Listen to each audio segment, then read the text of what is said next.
Bismillahirrahmanirrahim. Assalamualaikum warahmatullahi wabarakatuh dan selamat pagi. Hadirin yang dihormati, saya Nabila Zainuddin selaku moderator kita untuk slot 30 minit perkongsian Great Essential Oil.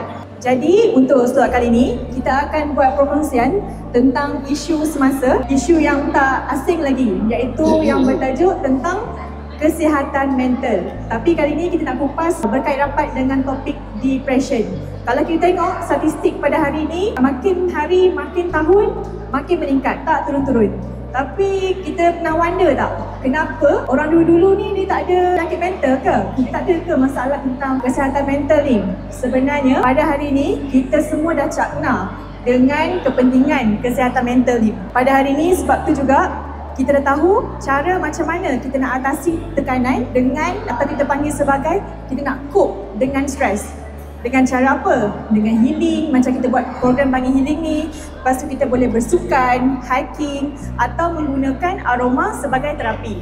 Okey, sebab tu juga hari ni kita nak kupas tentang topik depression survivor, bagaimana minyak pati membantu. Dan kita bawakan khas dua wanita hebat untuk kupasan kali ini.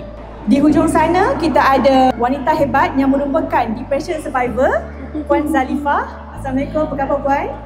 Waalaikumsalam, khabar baik, alhamdulillah. Di sebelah saya ni pula kita ada orang kuat Grit sendiri, founder Grit Essential Oil dan merupakan certified aromatherapist, Puan Rita Omar. Selamat pagi dan apa khabar Puan? Khabar baik, alhamdulillah.